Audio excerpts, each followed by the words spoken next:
Now the moment we've all been waiting for. I am Nate Riggle, and you are listening to The Way of the Bonfire. All right, we got something amazing happening today. We've got our first interview today on the Way of the Bonfire podcast. It's a big deal with Ronnie Daniel, who is a professional who's been in the nonprofit space for 35 years and has decided to write a book about his experience in several areas that have really resonated with me. And he's the author of an amazing book called Stand and Be Kings. Ronnie, how you doing? Doing well. Nate, thanks for inviting me to be on your show today. Excellent. Hopefully I didn't butcher your intro there too badly. No, that was great. Yeah, I decided to write this book about my own kind of personal experience in personal development and leadership development and things that I've learned in my career over the last 35 years and put it down into a book that I hope is fun and easy to read for people. Yeah, we met at a conference, I guess it was already a few months ago, and I read through the book. And as I was reading through it, I was thinking so much about my own personal journey as a man coming into, from my 30s to 40s, and just some of the unique challenges that I face. And I think I've told you this, I've been on my own sort of personal journey, trying to understand what was missing, what could be better. I've been focusing a lot on personal development. And I started reading your book towards the end of that. I thought I had a lot of stuff figured out, and I was just thinking, gosh, I wish I would have read this 10 years ago, because it hammers home a lot of the stuff that I figured out, but also I feel like you're in my future, right? You've experienced more and you've seen more, and you've kind of gone through this. I don't know what you want to call it. I think it's a journey. I think every person goes through this process of rediscovery, and I think for me, when I was in my 20s, I thought I had it all figured out, right? No one could tell me what was right or wrong because I had it all figured out. And then in my 30s, I realized, okay, I needed to change a few things. And like you, I move into my 40s. I'm like, man, I don't really have a lot figured out. Now that I'm in my 50s, I'm like, okay, well, maybe I've learned a few things over the years. Let me write it down so I can remember the things that I've learned throughout my life. Yeah, and it's really good. I think one of the things I really loved about the book is there's just so many nuances that get overlooked in the narrative and all the different advice that we get. And I really liked a few different things about it. But what would you say is it that made you really want to write this book? Because that's no small undertaking. Yeah. So I wanted to write a book for a while. I really thought about, writing this book. And so I've been thinking about it for about 5 years of what I wanted to do. I've never written a book before. Didn't really know how to go about it. And so about 3 years ago, I was diagnosed with cancer, and not terminal or anything right now. Things are under control, but that was a wake-up call for me. I thought, man, I might not have very many years left. I want to do some things that are important to me, and writing a book was one of them. And so honestly, I didn't know how to start. So I just started. I started writing a story. And then as the story developed, I was able to incorporate it in some of the personal development things that I've learned in my life and leadership skills. And so it's a book it's kind of my story. I don't use my own name in it, but it's, I think, like we're talking about, all men kind of go through this midlife crisis, if that's the right name for it. I don't know if that's a good name for it or not, but we go through this thought process of who am I? What is it I really want to accomplish in life? And so I think that's what motivated me to want to write the book. What can I do to help pass along things I've learned to other people? And if people can learn these skills earlier in life and makes their lives better, that's great. That's what I'm hoping for. Excellent. Yeah. And I think we need a little bit more of that. There's a lot of stuff's changing and everything's going kind of at this rapid pace right now in the world. Like, people have been saying that forever, but now it's accelerating at like an exponential pace. So it's more rapid than it was rapid before. And I think that's partly for me as well, wanting to write a book, is realizing that I needed to slow down in my life. I was running this race as fast as I could, and was starting to feel the burnout, starting to feel like, what was really important to me, and why am I focused on all these other things and not on the things that I really found important in my life? And so I think for me, that was it too. You get tired of running 100 miles an hour 7 days a week all the time. And it's important, I think, to slow down and think about what's important in your life, and then put some framework around that so that you can make some important changes. Yeah. And it's like, I almost wish. It's tough because you think about people that are in their 20s, men that are in their 20s, like if I transport myself right now to my 20s, I was ready to take on everything, and I just felt like I felt invincible. I felt like I knew what I needed to do, and I could tell everybody, what my plan was, and all of that. And I just kind of want to back up on that a little bit, is because it's like somewhere along the line you have to be able to look ahead. But the 20-year-olds, they don't really feel like that's necessary. I mean, I'm not speaking for all of them. Yeah. Have you run into that? Like, I mean, you're a force in your community, right? You're a leader in your congregation. You get a unique perspective and chance to talk to a lot of people, Yeah. kind of in different states of life. I'm curious what. I think I know for me, I was the same way. When I was in my 20s, I thought I had the tiger by the tail, and I knew exactly what I wanted to do. And I had my whole career planned out, exactly what I wanted to accomplish. And then when I reached, one of the higher levels on my career plan, as I was climbing this ladder of success, I realized that my ladder was leaning against the wrong building. And it wasn't at all what I wanted when I got there. I thought that's what I wanted, but when I got it, I'm like, hey, this isn't what I thought it would be. And so at the age of about 38, I had to reinvent myself again and decide what else I wanted to do with my life. And that was hard. It was a process to go through to try to figure that out. But now 20 years later, I feel like I'm at a spot where I can, feel like I've landed. I know what I want, and it's not. For me, it wasn't the fame and the glory. It wasn't the high salary. It wasn't the the great expense account. Those were all material things that when I got them weren't meaningful to me. They really didn't. They didn't give me the satisfaction that I thought they would give me when I was driving so hard to get there. What was important to me was the relationships in my life.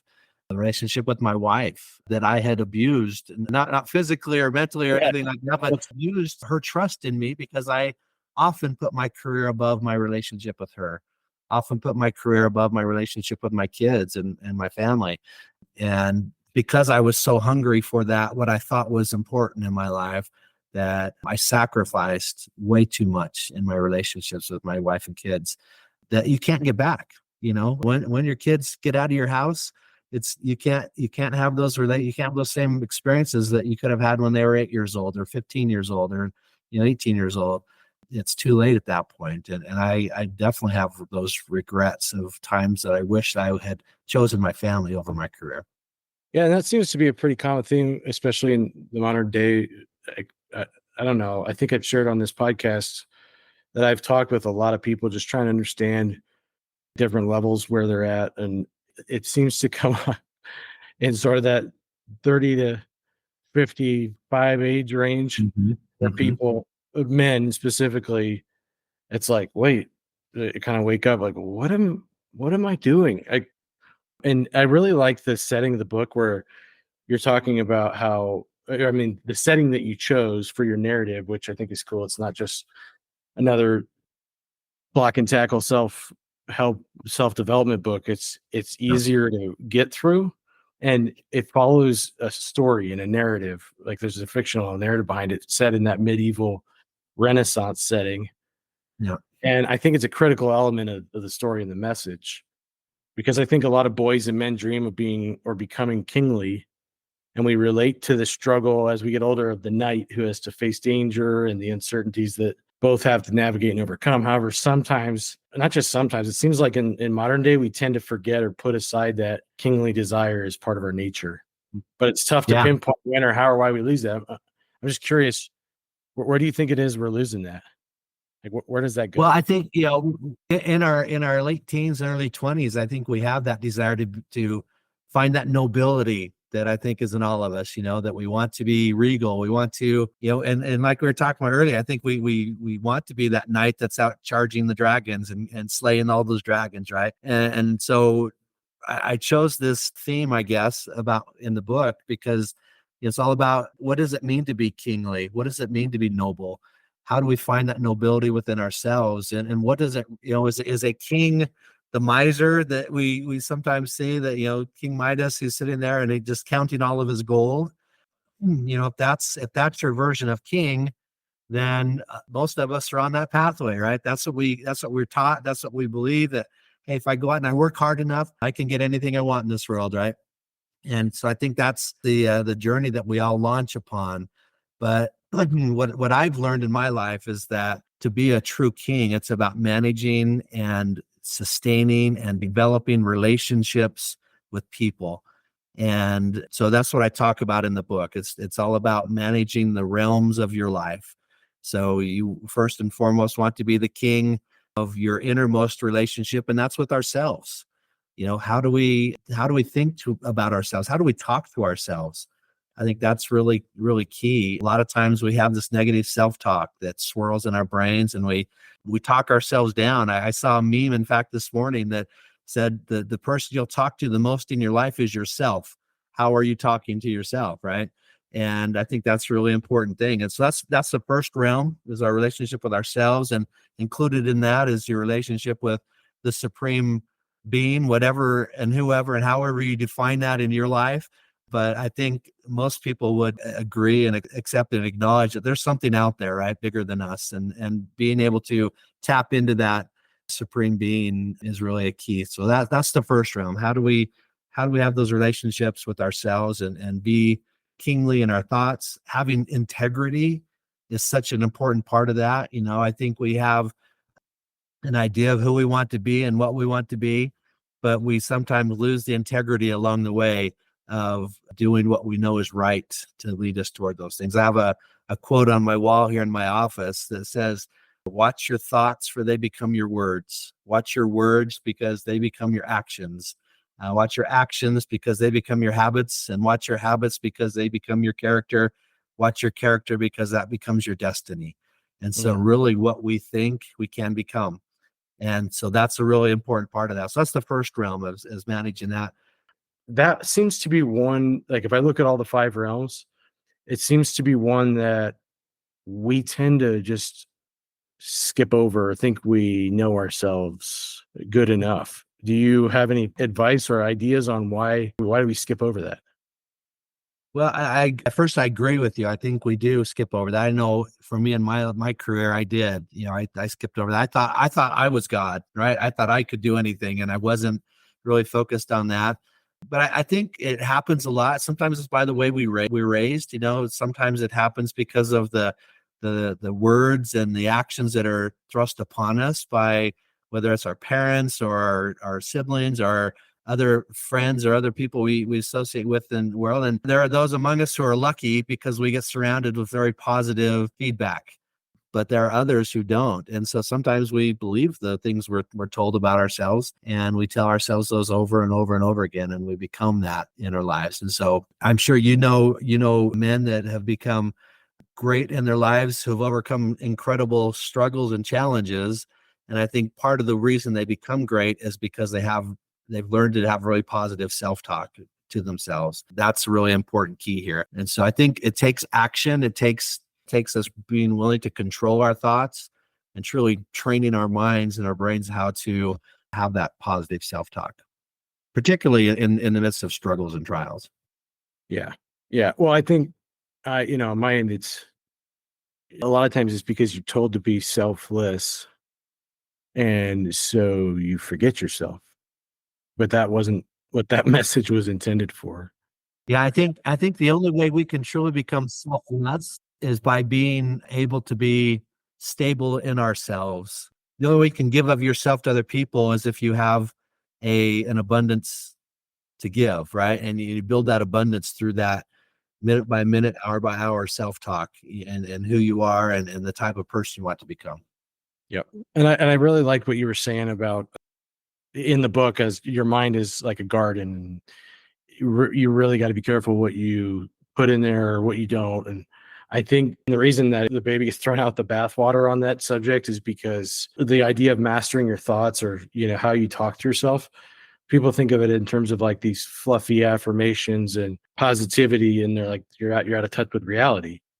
But in the book, cultivating your mind and your relationship, that's what I meant by your powerful nuances. It's more than just looking in the mirror and saying nice things, or pretending like there's no challenges or trials to face. I mean, you already kind of touched on that, but Is there kind of a way to think about that that's not just, hey, say nice things about yourself when you talk about your self-talk? Yeah, I think it starts with, determining who you want to become, and, what are the attributes you want to portray in your life, and then telling yourself that you are that person, that you can be that person. But it's more than just the words, it's then having the integrity to act that way. So if you tell yourself you're a kind, loving person, but you don't treat other people with kindness or with love, then there's a incongruity there. Yeah. So you have to then actually act upon those things. If you want to act with an abundance mentality, or think of an abundance, you have to act with an abundance mentality, and that means don't be selfish. Don't hold all your treasures back. Give of yourself and your time and your talent and your treasures to other people, that they can, so you can truly become that abundant person that you want to be. Yeah, that's great. Well, and then that kind of segues into my questions on when you talk about there's kings that serve their people, and there's kings that are takers, and sometimes it feels like it's hard to tell the difference just because of how good we get at thinking that we're being a servant. But when it comes to actually putting it in practice, it's it's all in our own head that we're being that way. So kind of back to Yeah. that integrity piece. The wise king in the book, he talks a lot about to his protege, and hopefully I'm not giving too much away. The protege No, is that's that good. you have to have integrity with the way that you plan too. And this is one where a guy like me, that's like, I've read so many different things on time management and tried so many different ones. And I think that where this book really struck me was having integrity with yourself. And it's easy to go like, I was not like, for example, for this podcast, I wanted to be here because I knew you were going to be here. Right. I had it on my calendar. I wanted to show up. That would show bad integrity, right? Or externally. But Right. this is where I think it starts to get easier said than done on the personal integrity side, because I'll put stuff on my calendar, and you talk about scheduling time for your roles and goals, but it almost feels like it's easy to just see that and see, oh, well, that's my flexible spot. Like, I put this on here to have integrity with myself, but nobody else is watching, at least not here. I mean, there's always somebody Right. watching, but at least not here in a really visceral way. So can you help Yeah. us with the gap there? Well, Nate, I think you hit the nail on the head as far as what is really important. I mean, let's put it in the facet of, wanting to be a successful salesperson. If you know that in order to be a successful salesperson, you have to put so much time and energy in finding qualified clients, and then in meeting with those qualified clients, and then moving them along the commitment process to where the point that, you're going down that funnel with them, right, to get to the point where they purchased what you're selling. And if you're like me, I love the final sales thing. I love the success of getting someone to buy what I'm selling, right? But I hate doing the cultivation part and trying to find those qualified prospects and work with that. But if you don't have integrity with yourself to do that, that's the law of the harvest. That's planting the seeds. You don't do those steps up front to get the prospects, you'll never have the end result of getting the sale at the end of the day, right? And so that's people. Well, I think we can see that in that process of sales, because we know that that's what you have to do to be successful. But if you want to have the personal integrity of whatever quality it might be, you have to put that same amount of time. It's not fun, that's the thing. It's not fun to do those in those initial steps of having integrity with yourself. I mean, yeah, you can say I'm going to blow off making all these prospect calls, and then I'm going to celebrate and have the one victory. But you and I both know that doesn't work, right? Yeah. I tried it. I'm sure other people have tried it. And that if you haven't planted the seeds up front, you're never going to reap the harvest at the end. Yeah, that's the truth. I think the other part is there's things like things that you would enjoy, but you get so focused on being a good man and having integrity with others that you're like, I'm not taking care of myself, whether it's your health or your enjoyment or your Right. downtime. It's just so easy to be like that could take a back seat, and then it becomes a habit to put that as the back seat. And I think like Yeah. I'll share an example of what I'm talking about. One of my key things is to develop a stronger relationship with my wife. The only way I can do that is spending time with my wife. And so many years ago, I gave up my desire to be a great golfer because I couldn't justify spending 5 hours out on the golf course on a Saturday when I could spend at least part of that time with my wife and family. And so, I had to make that tough choice. Do I love to play golf? I do, but I'm not a good golfer. And it's not something that I feel at this point in my life, I have the ability to put a lot of time and energy into, because it would take away from other things that I've prioritized higher than that. Right. And so that's part of this as well. If you want to develop a certain characteristic, you want to change your health, you want to develop a better relationship, you have to commit to put the time into it, and then you have to act on that commitment. That's the integrity of giving in and doing the things that might not be fun. Do I love going shopping with my wife? Not always. Sometimes I do, but not often. But I know that's something she enjoys. And so if I spend the time with her, we're developing the relationship that we need and that I want to have with her by spending time doing things that she likes to do. yeah, well, and that comes back to your goal setting methodology, which I like. It's really a nice little moniker, mnemonic device. I don't know what you call it, but the idea of thinking of your roles and goals together. It sounds like you do that with yourself and with your wife. And, that's kind of the idea of the 5 realms. But I think what blindsided me and a lot of people is that you have these ever shifting phases and needs based on the seasons. And you just kind of alluded to that are in your life, or even in the course of a week, things can change. And it's like, how do you think about the right amount of time, or how do you get the right level of quality in each one of those roles?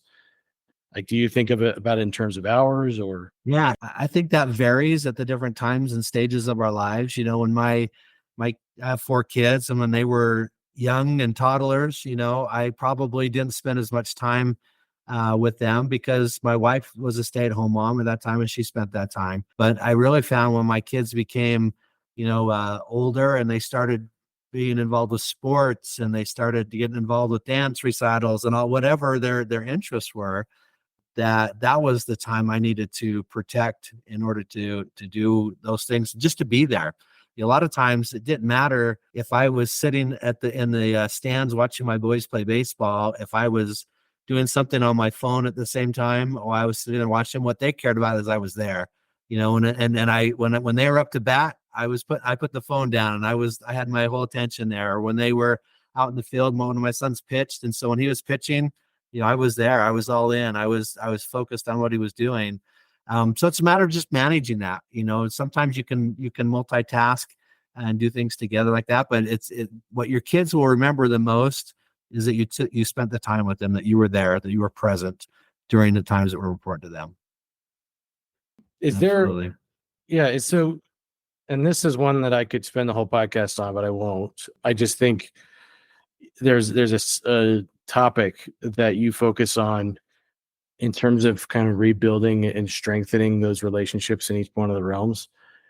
And you talk about an emotional accounting system, the law of reciprocity, and then back to what we were talking about before, practicing true selflessness in relationships, but balancing that with self-compassion.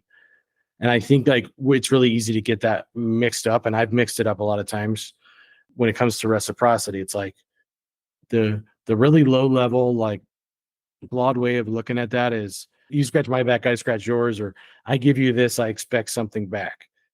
But there's a really important nuance in there that you cover in the book. Can you explain why I don't have that right when I say that example that I just said? Yeah, so I think there's different levels of reciprocity. I think, the initial level is I'm going to give you something and I expect you to give me something back. And that's a very transactional relationship that you have with people. But I think the highest level of that is when you are willing and able to give to somebody without any expectation that they can give you back anything. And then I think when you do that enough and you put that out in the universe, then the law of reciprocity really comes to full play, and you will be blessed. It may not be in ways that you think, but you will be blessed for giving that unselfish, unrestricted attention to other people. You can get there. So that's really, I think, the ultimate goal in the law of reciprocity is get to the place in our minds and our hearts that we can give unconditionally to other people without any expectation that they'll give us anything back. But what happens is when you do it that way without any expectation, I don't know if you've ever been the recipient of someone who's given you unconditional love or unconditional attention or something. What for me, when that's happened for me, I then have a burning desire in my heart and my mind to give them something back, And so I think most people are like that, unless you've got a heart that's been so shrunken, it's just a lump of coal in your chest. I think you will have the desire to want to give something back. And the neat thing is that when you give something back, it doesn't necessarily have to be to the person that helped you. You can give it to other people, and it just kind of builds and grows in that way. Yeah. I think that one's just complicated, but I really appreciate you explaining that. I think if I'm a listener and I hear this, I might say, yeah, that's how you become a doormat. Like, if I haven't experienced it yet. And for me, so there it goes back to your self-talk, right? If you think, if your mentality is, hey, I gave that person, I've given that person and never given anything back, then the mentality is that's not working. I'm going to stop doing that because there's nothing in it for me. And if that's all you care about is what's in it for me, then that law won't work for you in its fullest extent, I think. I think this ties back into the, this emotional accounting system that you mentioned that I talk about in the book. I'll go back to this example with my wife and golf. If the idea is that I want to spend more time with my wife, but I also enjoy golf, and so I'm going to make my wife come and play golf with me. That might be great if she likes golf. My wife hates golf. And so I might be thinking, well, hey, I'm spending time with her. I'm spending time with you. Why are you happy about this? But when you make a deposit into someone else's account, it has to be in a way that they appreciate. It can't be selfish. It can't be something that you appreciate. And so that's an important part of this as well. You have to be willing to, get down on that person's level and understand who they are and what they want and what they need. And that's why it's much more of a deposit for my wife for me to go shopping with her than it is if I try to drag her along onto the golf course with me. Yeah. I hope everybody listened to that last part, because it's really easy to mess this up and think, here's what it looks like is I did all this stuff for you. I've been trying so hard to do all these things for you. And it just seems like, and that turns into resentment. It seems like you don't even care. You don't appreciate any of it. And it's like, for me, it was like, that's because I never took the time, or I haven't recently taken the time to understand, like, okay, what would they appreciate? That seems pretty common sense, but what would they appreciate? Not what I think they would appreciate. And the easiest way to figure that out is to ask them. Sometimes we totally think that's too simplistic, right? But I ask my wife frequently, if kind of as an evaluation, hey, how did you feel about me doing this and this and this? And sometimes her response is like, oh, you did what? I didn't even notice that. And I put a lot of time and energy, I thought, into doing something that she would love.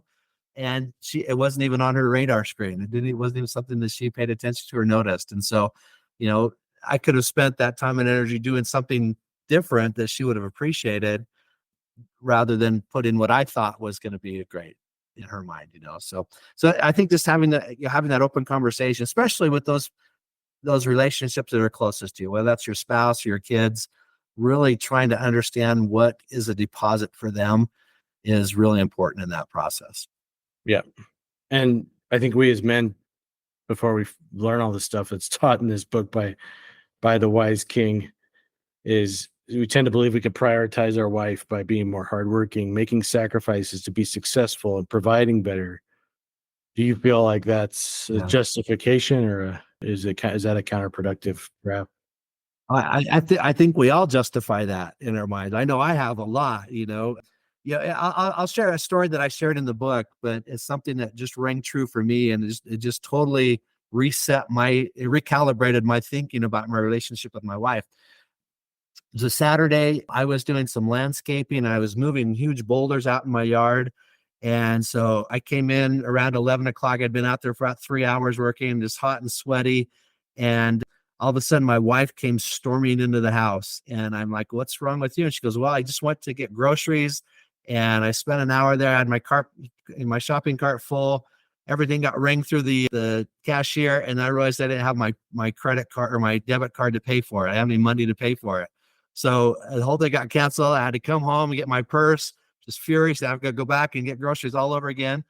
Well, she was telling me all of this, but I was not in the attitude or the mood. I was tired. I didn't want to have to help her figure out her problems, right?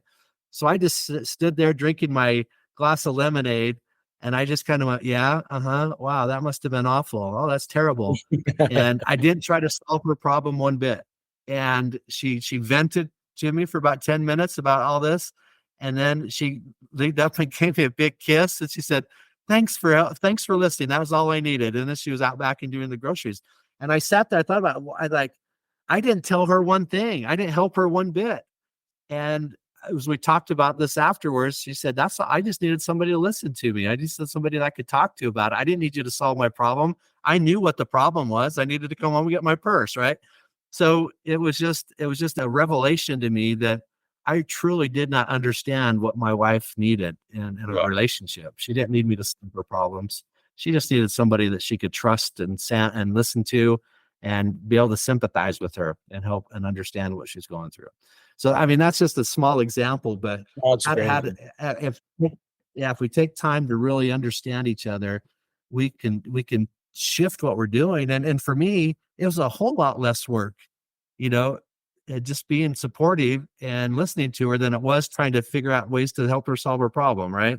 So, I mean, sometimes I think we work way harder than we need to because we think we know what they want versus just asking them. Yep. How do you ask them? Seems like a dumb question, but And it sounds like a really simple question, but I think as men, we get all up in our head and we think, you know, I should have this figured out. And if I ask my wife that, she's going to think I'm dumb.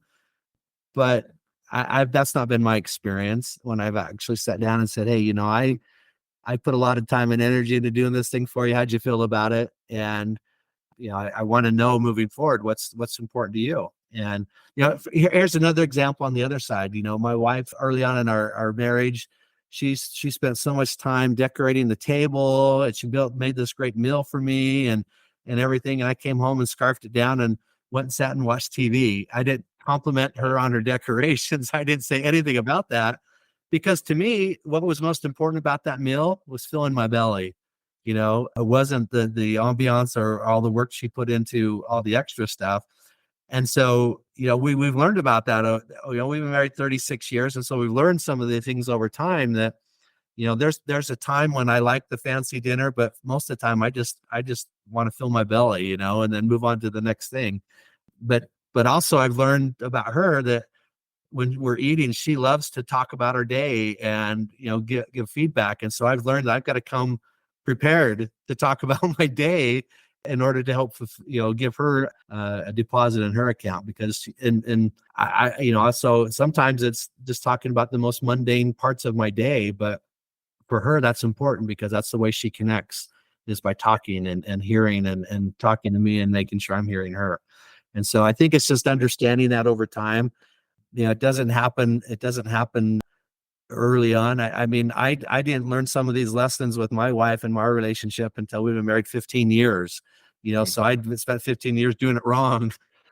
Yeah. I think, you know, if again, this kind of goes back when we're in our 20s and early in our relationship, even in our marriage, we think we got it all figured out. So we don't maybe spend the time doing that. You know, a great book that we read, my wife and I read together is by John Gray. It's called Men Are From Mars and Women Are From Venus. And John Gray's you know, it's a prolific writer, but he's a psychologist and has spent a lot of time in counseling with men and women and understanding where they're at. And the book is just it does a great job of helping men understand how women think about things and vice versa. And so we read through that book, and I remember reading that book going, is this really how you think about things? She goes, yes, finally someone has described it, and I did the same thing to her. I'm like, yes, that's exactly how I think about this. And so if someone's struggling in the relationship, it's an older book, but I highly recommend it. Yeah, that's a good, I think it like really brought some perspective into things. There's a ton of criticism like in our world right now on anything that has to do with roles and gender and all that stuff. But, and honestly, Yeah. like, I think it is a great book. And those principles of like, maybe you don't get the opposite sex, or like, I'm never going to back off of that. Like, you should be thinking that maybe I really don't Yeah. get it. I think that's like at its core, like you can think that, but my wife, if she's hearing this, she would be laughing because there's been a few times, even recently, where she said, I've had to say, I think I might be the woman in this relationship because I just want you to listen to me. I don't want you to solve my problems. Yeah. And part of me being able to say that had a lot to do with me knowing myself a little bit better, because I never would have said that 2 years ago. And it's like being confident and being like, I think I might be the woman here, like, and then she kind of stepped back and she's like, whoa, I was trying to solve it. I'm so sorry. I can't believe this. And then she just starts laughing. Right. But Way I can just sum all that up is don't be afraid. Don't be afraid to get in the trenches and have difficult conversations with people, and I don't recommend having this type of conversation when you're already mad at each other. yeah, It doesn't go well, but when you're both calm, cool, and collected, so let's talk about this. Tell me what's important to you. Tell me what makes you feel loved and appreciated. And here's what makes me feel loved and appreciated. And then be willing to listen and take those things and use those as deposits you make to other people. yeah, I think a lot of people like to use this. There's this book called The Love Languages. A lot of people like to use that book, but I feel like that's a little bit of a shortcut, like, because I just feel like everyone's different, right? And you can't Yeah, I agree. Yeah, and they're good guidelines, but yeah, you want to make sure you totally understand the other person. Don't just because you read a book assume, okay, I'm going to go do this and this, and I'm going to have a great relationship. Got to talk about it. Make sure that it's exactly what they want. because there might be something that's not in that particular box, right? Okay. Well, this is good stuff. I wish I could just burn all this into my head, because I'm the type of guy who will make the same mistake 24 times before I finally realize that I already knew what I was supposed to do. My wife would be the first person to say, that's a great book, but you're not 100% that person. So, Yeah. keep working, right? Yeah, I feel you. No, that's good. Thanks for the validation there. There's some great advice for raising children and grandchildren, like a good king in this book. And one of those, preparing them for the time they leave your care. And the way the bonfire is all based, it was originally launched because of the inspiration from my own father, who I lost a few years ago. But he always used to say, with regards to raising children, you have to think in terms of getting them ready for launch. And you talk about that in the book as kind of a core reason for being a father. And the word accountability comes up, which for me personally is both a beautiful word and a swear word, depending on who's using it, because it could signify trust and freedom and that sort of powerful commitment and autonomy that you get by being accountable, or it can be used as a manipulation and an instrument of oppression to force compliance under this kind of idea of it's what's good for you. Can you help us navigate that dichotomy there? Yeah, I think you're right. I think it comes back into, the mindset. If we just launch into a relationship and all of a sudden we have a baby and we don't really understand what our role and responsibility as a father is to that baby, then we're gonna make a lot of mistakes, and we're probably gonna mess everybody up in the relationship, right, including ourselves. So I think that's first and foremost. I mean, we need to be accountable for our actions. If we have taken the action to bring a baby into the world, we need to be responsible for that child. And my belief, and I write about this in the book, is that it's not to become that child's best friend when they're in their developmental ages. because they don't know what that means. They will easily take advantage of that friendship, and then you're not really teaching the child true responsibility. I think it's important for us to teach our children boundaries and help them realize that, we don't necessarily get everything we want in this life just because we ask for it. They need to understand the value of work, what it's like to have to give your own blood, sweat, and tears to make something come to pass, and to produce it, and to enjoy it. And so I think those are responsibilities that, as a father, I tried to develop and implement in my children. My goal in raising my children was to help them become independent, valuable adults when they became an adult. Then I could develop a relationship with them from a friendship perspective. But when they're younger, our relationship was not, I'm not here to be your friend. Sometimes I have to be the heavy. I have to say no. I have to say, we can't do that, or we have to wait, or whatnot. So I think that's hard. I mean, it's kind of like, if any of you have been the boss, if you've been the manager, you've been the CEO of a company, the buck stops there. You've got to be able to say, no, we're going to do this. We're going to do it this way. It's kind of the same way with our kids. Now, certainly, hopefully we do it in a more loving way than we might do it in the workplace. But that's an important role that we as fathers have with our kids, is helping them understand who they are. We certainly want to instill within them the sense of their own personal worth and value. And so anything we can do to reinforce those characteristics in our kids is important. But I think that's something that some parents that I've seen don't fully understand, that's their role in helping their kids understand those things and develop those boundaries. Because the kid doesn't learn that in their developmental stages, they're going to struggle when they get older, if they don't have those boundaries. I think that's partly some of the challenges that we see in the world today.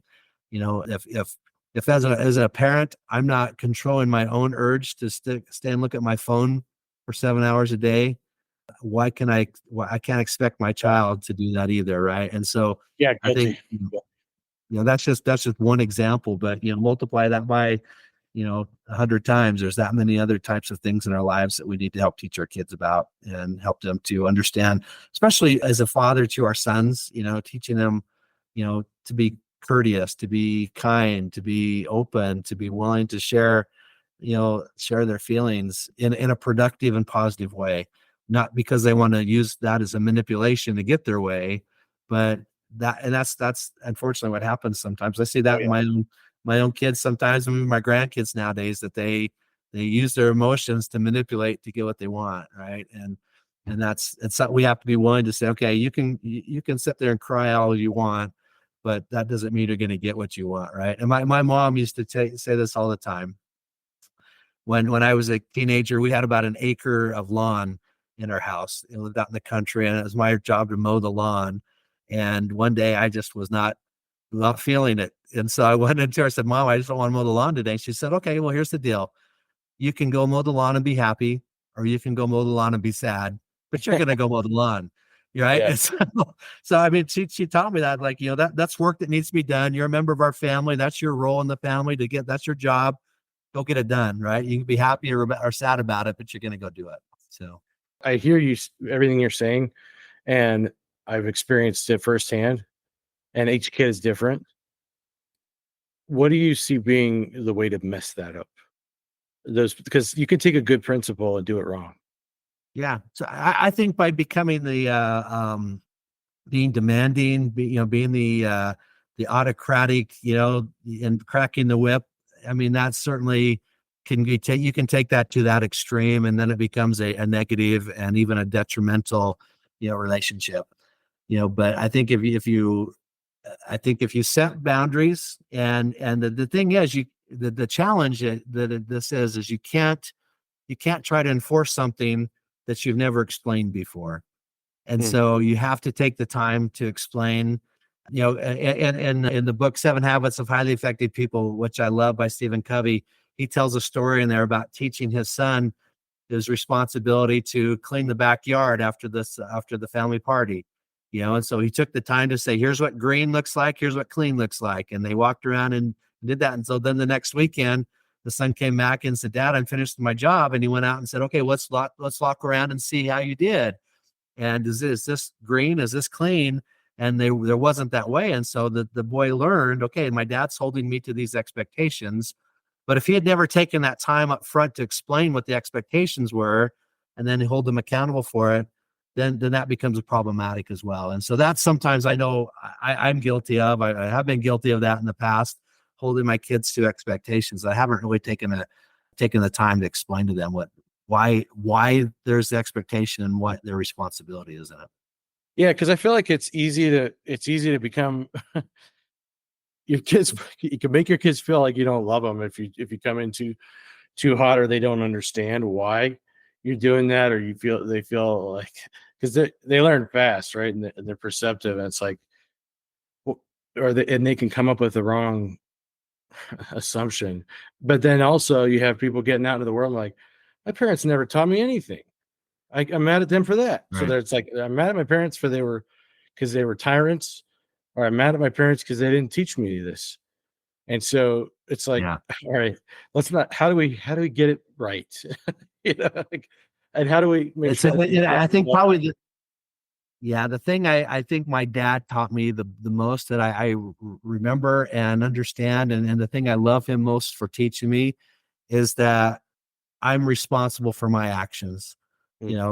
I have to be willing to accept the fact that I'm responsible for my actions. And so even though, my dad may have made a mistake and yelled at me inappropriately, there's a space between action and reaction, right? There's a space that I can choose what my reaction is going to be. So I can choose to be angry at my dad and blame him for messing up my life because he yelled at me once when I was 10 years old. Or I can choose to say, okay, I can be responsible for that. I've had that in my own career, where someone didn't evaluate me the way that I thought they should have. And so I didn't get the pay raise that I thought I should have. And so, I can blame that all on them and be angry and frustrated and hate my job, or I can take that personal responsibility. Say, okay, what can I learn from this experience? Let me do better. So next time that isn't an issue and I'll get the pay raise that I want. So, it's not to say there aren't unfairnesses in the world. There are. But there again, we can choose how we react to unfairness.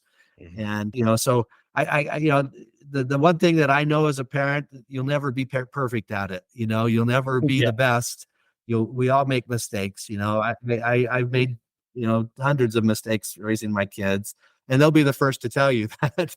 But I think it's for my kids to understand you can choose how you react to my mistakes, just like I can choose to react how you're reacting to me, and so I love that. And that's hard that's not something we were born with. I think that's something we have to learn.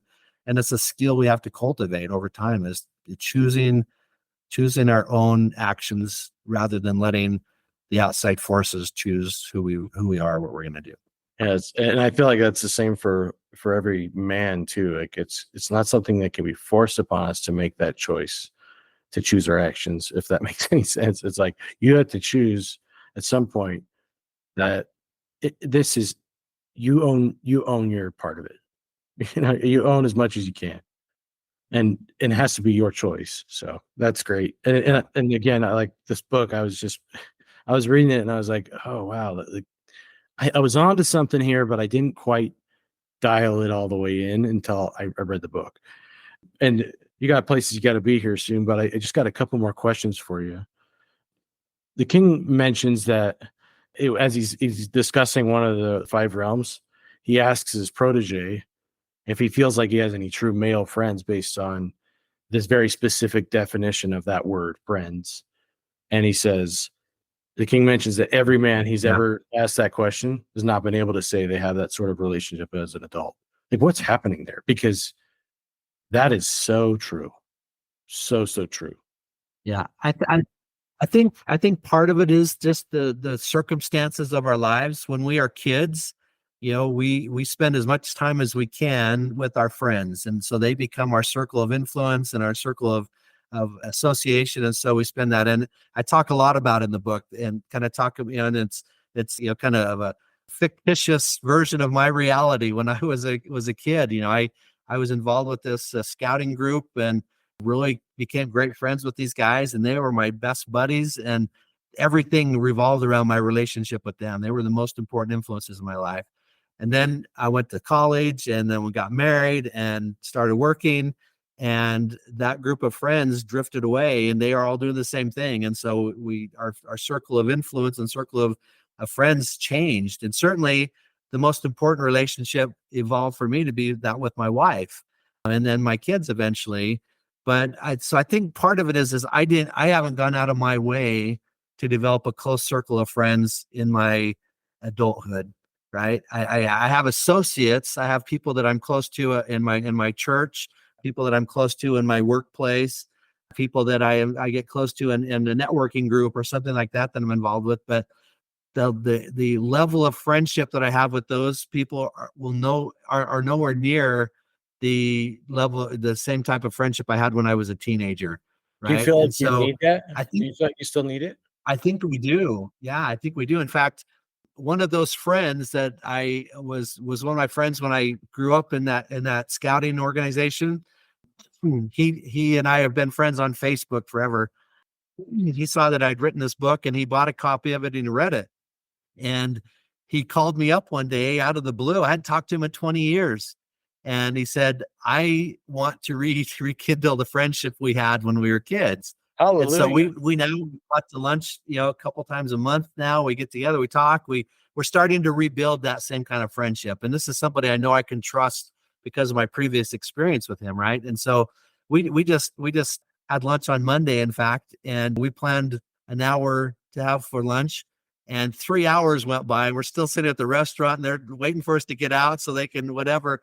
But we fell right back into that friendship that we had, 35 years ago when we were at scout camp, right? And so it's I think we cherish that. We need that. We need to have those ability to talk and share and have those close male associations as adults. But what I do know as well is they won't just happen spontaneously. You've got to step outside of your comfort zone, reach out to those old friends or make new friends, and really pull those people in around you that you can trust and share those close associations with again. Yeah, and I've talked about that a little bit in the podcast. Honestly, I think I was just inspired by your book to talk about it. But so if anybody thought that was my original thought, it was probably me just ripping Ronnie off here. But I do see a lot of that. It's just like we let go of it, and in the book you talk about. I really don't want to give too much away, but there's this idea of the Fortress of Kings. Can you speak to that a little bit as sort of a solution? Yes, I would say probably the best way to explain that in terminology that we all might get is creating a mastermind group. I think we've heard of that concept before, that you bring together, 6 or 7 people that are like-minded, and then you can work to help each other build their companies, strengthen relationships. That's probably the best way to explain it. It's got to be relationships of trust that you have with them, people that you can really pull in and know that they've got your back and you're going to have their back.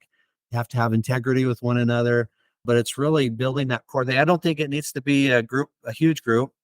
If you have, and what I recommend in the book is start with one person, develop that relationship with one other person, then add a third person in and a fourth person. But, if you get more than 7 or 8 people in that group, it becomes difficult to manage, and we'll choose to do other things rather than keep managing that group. But if it's just a handful of friends that are really, and I think the key is you all have to have a willingness and a commitment to one another that you're going to help each other and strengthen each other and be there for one another. And nobody can come into that group and be selfish and just be always demanding and taking. You've got to be willing to give as much as you receive, I think. Now, a mastermind sounds like, when I think mastermind, I think of something pretty, like, really formal, like a professional group of business owners or whoever. Yeah. The Fortress of King, the way you articulate it in the book, almost sounds like truly friendships that are based off of rules. I think so. Yeah, I don't think it has to be a formal, business relationship. It certainly could be, right? I think mastermind groups can be that, But I think this is a much more informal, group of people who are coming together who have shared interests, shared desires to support one another and help each other. And as I even explained in the book, eventually can include your adult children, right? Your adult, and that's something that I'm trying to foster. My sons are, in their early 30s, and my son-in-laws are also in that same category. And so we're attempting to create something where just us as, my two sons, my two son-in-laws, and myself, so 5 of us can kind of create this relationship, right, where we can get together and have fun together, talk about things, and not feel awkward about that relationship. Sometimes that can be awkward between father and son, a little bit, talking about different parts of your lives. But, as adults, I think it's a lot easier to have those conversations than, and then having those conversations as father and a teenage son, right? Teenage sons, if teenage sons are like me, I didn't really, my dad's opinion wasn't the most important opinion in my life, right? Now that my dad's 85 and I'm 58, my dad's opinion is the most important opinion to me. I love sitting down and talking to my dad and bouncing my ideas off of him and getting his feedback. So I think there's that dynamic as well. We learn and we grow, we mature, and so you can have those relationships more effectively. Yeah, that's great. And it's like, how do you be more intentional about it, I guess, is that's why I like that you gave it a name in the book, The Fortress of Kings. And if anybody's listening, I have to address this, because it's like, this isn't some toxic bro culture, like just rearing its ugly head again. This is about just getting with people that you trust, who happen to understand. Because I love the structure and the setting of this tale, because it captures that hard to explain journey and struggles of a man, specifically a man's life, right, in a way that you can't really hold the attention, or you can't explain without that story. And so the dialogue's awesome. And there is, gosh, there's this part where, and this is like one of the part of the lead up of the book, so I will not give that away. But there's all this symbolism, and within that Fortress of Kings, there's kind of, gosh, I really don't want to tell everybody, but there's some symbolism and different shields and different stuff like that. And it's really cool, and there's a part of it that's super powerful about winning the battle with yourself. And I think that there's really something to be implemented here, and I really hope anybody listening to this who feels like they just can't quite make sense of what's eating at them in their journey and needs more of that support, like, I really hope people will take that into account.